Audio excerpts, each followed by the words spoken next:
Hi mga preni! Paano nga ba gumawa ng perpektong hugis at napakasarap na sweet and sour meatballs? Ito yung purong karne ang malalasahan mo. At salsa pa lang ay talaga namang ulam na. Umpisahan na natin. Gagamit tayo ng 550 grams giniling na baboy, isang itlog, paminta, seasoning powder at cayenne powder.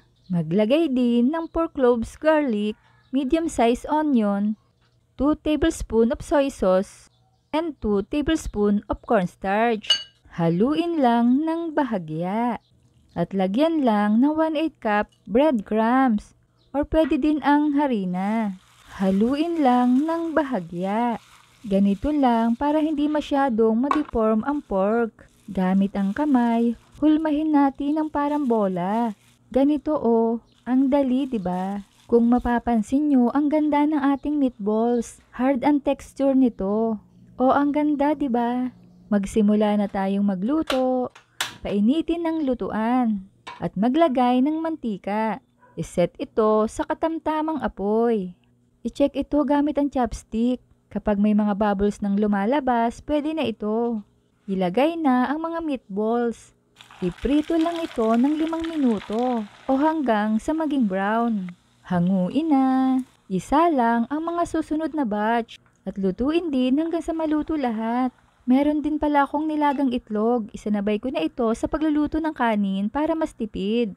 Make sure na hinugasang mabuti ang itlog bago isabay sa pagluluto ng kanin. Tcharan! Sa kawali ay maglagay ng konting mantika. Igisa ang luya, sibuyas, at bawang. Maglagay ng atswete powder. Tansyahin nyo na lang kung gaano kadami. Igisa ito ng 1 minuto. Maglagay ng 1/2 cup banana ketchup. Igisa ito ng 2 minuto. Lagyan ng 2 kutsarang patis, isa't kalahating kutsara ng muscovado sugar o pwede din namang brown sugar. Haluin at maglagay ng 1/4 cup of vinegar. Huwag hahaluin sa loob ng 1 minuto. Maglagay ng 2 cups of water. Haluin at pakuluan. At kapag kumulo na, ilagay ang mga meatballs or bola-bola. Isunod na rin ilagay ang mga itlog. Haluin at pakuluan ito ng 5 minuto sa mahinang apoy. Maglalagay din ako ng sitaw para may gulay ito. Takpan at lutuin ng 2 minuto. I-half cook way lang natin ang sitaw.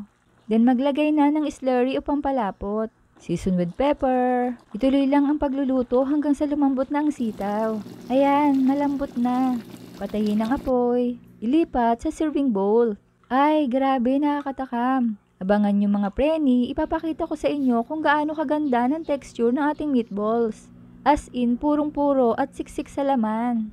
Sandok na ako ng kanin, tas ulam, sabaw. Eto na, huwag kayong kukurap. Wow, ang ganda at super masarap. Try nyo na rin. At kung hindi pa kayo nakapollow sa aking page ay ipollow nyo na ako para updated ka sa mga reseping ibabahagi ko pa. Huwag kalimutan, cook with love. Thanks for watching. Bye-bye!